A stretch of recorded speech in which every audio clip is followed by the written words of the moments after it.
Hi there, my name is Julia Coward and I am doing my project on autistic students.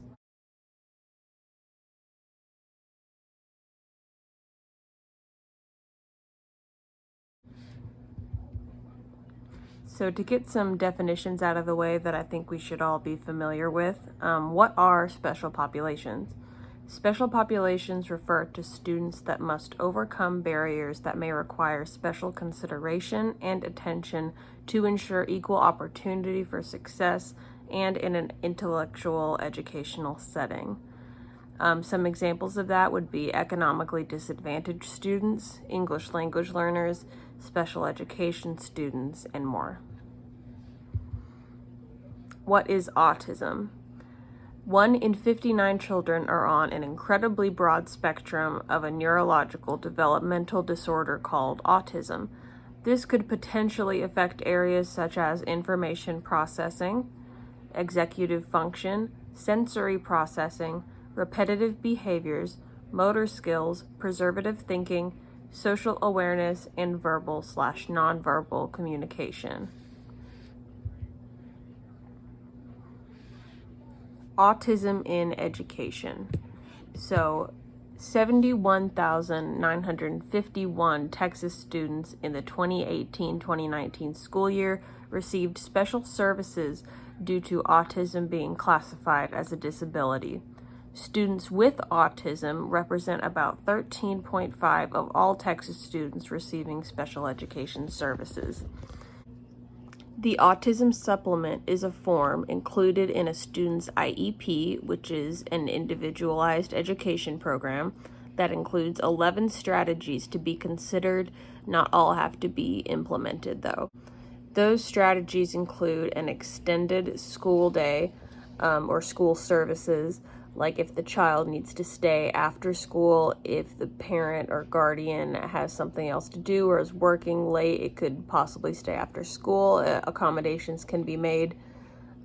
Daily schedules, and that's a big if it applies for the child. Some students with autism prefer a rigid schedule with little free time, so they always know what to expect, and transitions from one thing to the next are easier for them. However, because of how different and how broad the spectrum is, this exact scenario could be a different child's worst nightmare. Assisting with social behavioral skills. This has to do almost like manners. Teaching the child that ways you would act at home is not necessarily how you would act at the bus stop or in a restaurant. Support strategies is just like positive behavior reinforcement. Parent support is making sure the parents, guardian, caregiver, whoever is in charge of that child, as well as the qualified personnel at the school district, have experience with students with autism spectrum disorder and getting all the information and resources needed to take care of a child with autism, severe, not severe. Doesn't matter. We all need to be informed. Planning for living/work. This is only really necessary if the child's autism prevents them to function by themselves and they need help.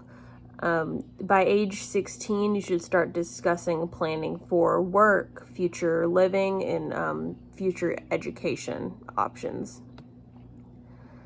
You must have a suitable staff to student ratio. And when it says enhanced communication, that can mean giving a parent or caregiver a detailed report at the end of the day about how their child did. Social skills. Social skills can be made fun in the classroom by doing role-playing activities that involve social skills.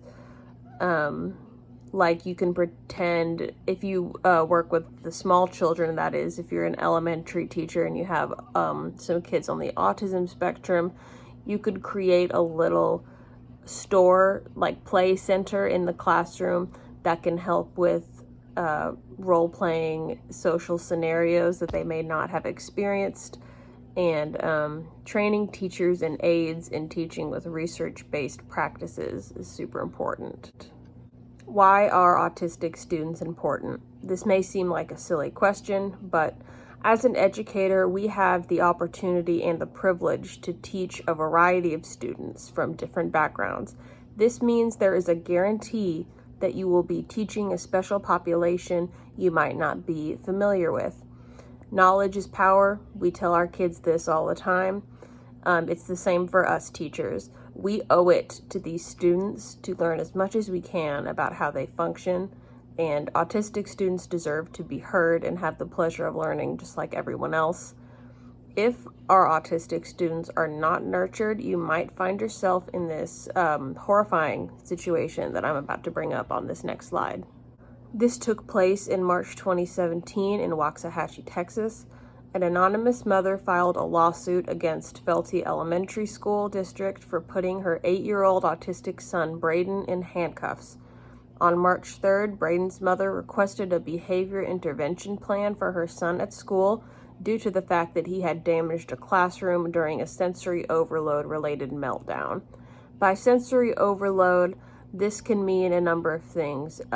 To people who are neurotypical, which is someone who does not have a neurological disorder in their brain, we have the ability to say things like, "It's too loud.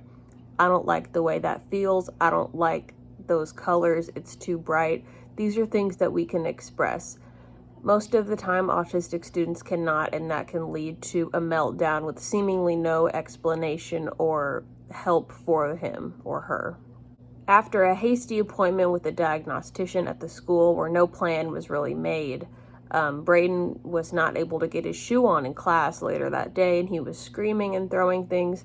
Instead of a plan in place to manage a situation like this, the teacher called 911, stating that Braden is being disruptive and, quote, has done this many times. She never mentions that Braden is autistic or speech impaired to the 911 dispatch. Braden throws a chair at the police officer who arrives, who is Officer Young, and the officer is asking things like, "Are you okay?" and telling him to calm down. This is met by Braden's frustrated screaming and saying things like, "I can't," or "shut up," which would be considered rude to a teacher who has never dealt with an autistic student before. They might think, "Oh, they're acting out of turn. This is unacceptable." And the special education teacher who called the police asks a new officer who comes in, Mike Lewis. She's like, "Is there any way we can?" And then it's a grainy video. The audio and video is not great in the surveillance tape, so it kind of cuts off, and the rest of her sentence becomes indistinguishable. And the officer, Lewis, responds, and he says, "Yes, we can cuff him." It is only after Braden is handcuffed that the officer asks if this is a special needs class. Not that that even really changed his answer or his actions. After hearing yes, he should have immediately taken the handcuffs off. They shouldn't have been there in the first place in a special needs class or not a special needs class.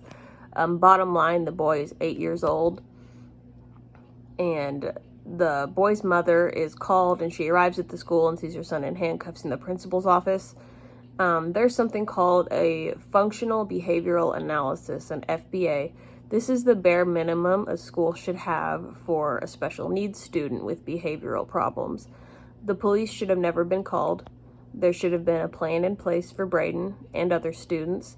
This gross misjudgment of the school and police officers led to the 8-year-old to be hospitalized for a week from suicidal thoughts. We owe our kids better than this.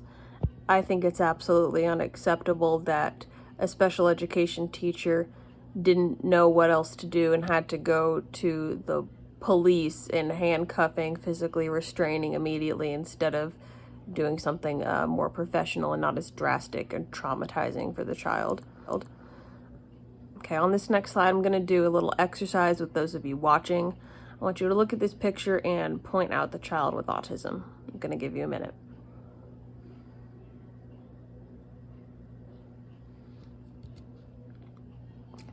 If you found it difficult, then good job, because the point is that you can't.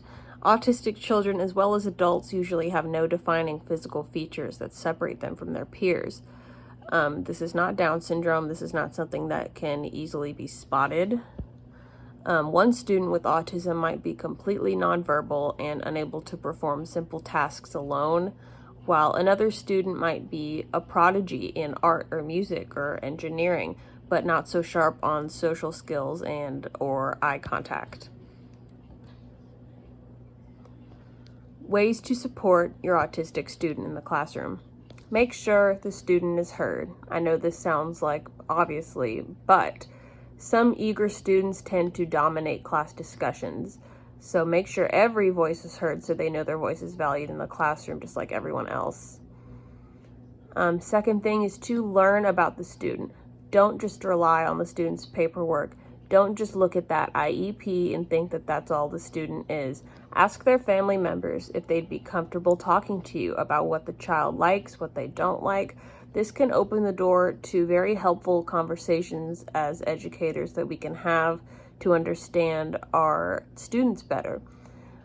We can have conversations about stimming, which is almost like autistic slang for stimulated movements. They're usually repetitive, such as arm flapping or making the same noise over and over, and this is usually like a calming mechanism if they feel overwhelmed in any type of heightened emotion. If they're really happy or really worried, they can resort to stimming. And this also opens the door to sensory processing issues that can also help us understand. Autistic students, children can have a severe aversion to things like touch, the texture of things, or food fears, about taste and smells. Give limited choices. Less things to worry about, less overwhelming. Instead of saying, what would you like to eat for lunch? You can ask, would you like a turkey sandwich or a PB&J for lunch? 2 choices makes them still feel like they are in control, but not so, what do I do? There's too many choices. Routine. As I said before, most students with autism thrive with a predictable routine. Transitional help. Prepare your classroom several minutes in advance for an upcoming activity transition. As an example, if we are doing independent desk work and we are going to move over to the carpet to read a story together, you can give the class, okay, this is a 5-minute warning. This is a 3-minute warning. In 10 seconds, we're all gonna get up and move over to the rug to read together, and use a visual aid to help with that. Like you can hold up a little stick figure and then act like it's walking over to the carpet with the rest of the students. This might seem tedious or even silly, but it can really help with transitioning. And I think every classroom, not just a special education classroom, should have a small, relaxing classroom station in the corner somewhere with a basket of fidget toys, things to fidget with like stress balls or little toys with gears or like a Rubik's Cube, just stuff to do with your hands. Possibly headphones if there's audio processing overstimulation and they just need everything to be quiet. And there can be a beanbag chair where the kids can go to feel overwhelmed. I encourage anyone to use this in their class. Thank you guys. I learned a lot from doing this project and I hope you have too. Thank you.